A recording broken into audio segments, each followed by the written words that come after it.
Good morning, accidental watercolorists. This is Russ. It's Saturday morning, and I thought I would do a YouTube live. I'll record it. YouTube live about how to process a photo of your painting using Photoshop. Now, I realize I'm not covering that many different applications, but a lot of people do have Photoshop. I use Adobe Bridge, which is what we're seeing here, and I use it Camera Raw through here. So I'm going to click on the photo that I want, and I'm going to right click it. I'm going to use Camera Raw. And I'm sorry for my morning voice, but I just woke up. I just thought this would be a cool thing to do. Put the screen over here. This is my Camera Raw. So when the picture first comes in, let me zero these things out. If you've not used Camera Raw, if you double click anything, once you change it, it'll zero it back out.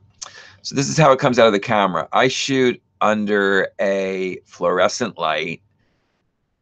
I have an overhead, and I set my camera up so that it shoots from a fluorescent light. The first thing I do actually is I go in and I make sure I do a lens correction. If I don't, you see how bulgy this is? It changes as soon as I say, hey, make a lens correction, because it compensates for the distortions in my lens. Okay. Back to this. Okay, so the first thing I do is I try to judge whether it's the right white balance. And for me, I've set my camera up so I know that it is. If it wasn't, I would click on this white balance tool here and find something white in here, typically, and click on it, and it would change it slightly. See the tint's slightly changed. I'm going to go back to as shot, though, because I know it's the way I want it.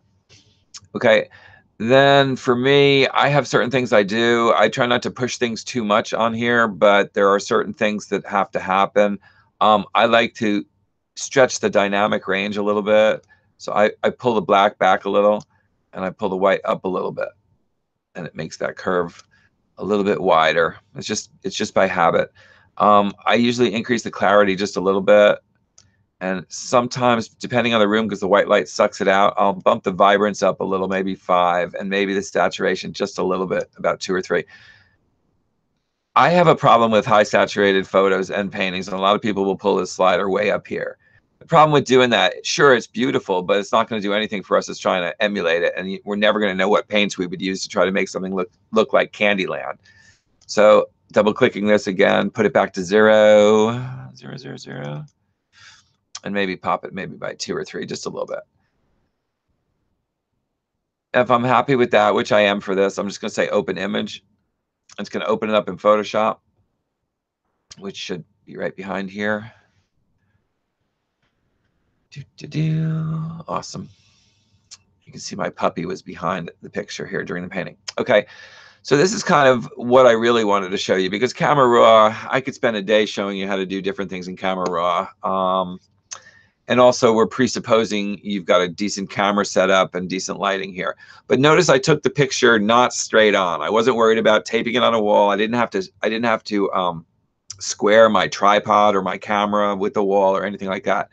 It's slightly keystoned because it's on my easel on about a 20, no, on a 20, almost straight up, right? And I'm back maybe 3 feet or 4 feet with my camera, and I'm using a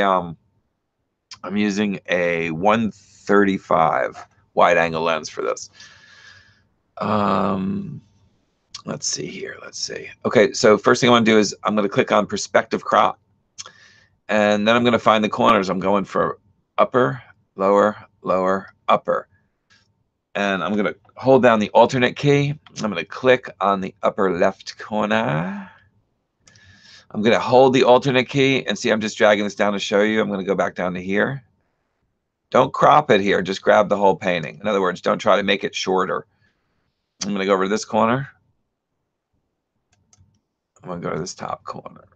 I'm still holding Alt down, left clicking when I'm about where I want to be. All right, and this is a little bit not where I want it. So it could be a little bit longer here. There we go.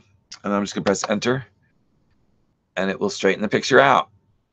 And then to final crop it, use the regular crop tool because it's straight now. Yes, I made my signature a little bit too far to the left. Oh, welly well. I pull this up just a little bit so I don't have any sparklies on the bottom and the top. Plus, if I mat this, which I will, I'll take, you know, a ½ inch off all the corners here. All right. And then I just press enter. I have my final cropped image. Okay, now, to go to Facebook from here, what I will typically do is click on Image, Adjustments, Levels, and notice my nice curve here, but also look at how much is missing on top. And that is sometimes a factor of my light. Yours might start black here. Mine, I have to take all the way back to here to get to where it starts its first white. So all I'm doing is adjusting the screen basically for my white balance, which is way lower than computer white, 255. I'm looking at 200 here to balance my white.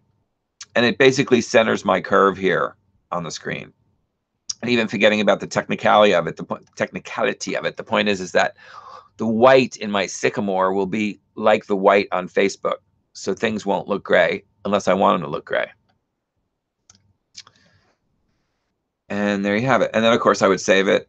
Oh, one other thing that I do, since we're here, is I click on Image and Image Size, and this dialog where it comes up, I make sure I have Constrained Proportions, Resample Image, Resolution 300. I go 120.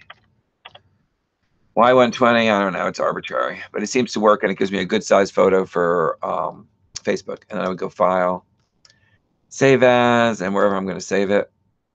I'd save it here, give it a name, save it as a JPEG, whatever.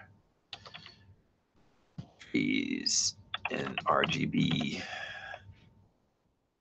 Not RGB. It's yellow.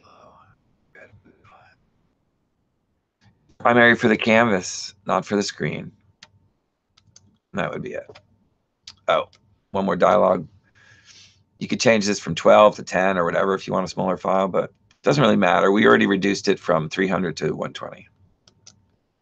And that would be that. And that's how you bring a picture from a photograph easily into Photoshop at the right level. Have a good day. Go paint.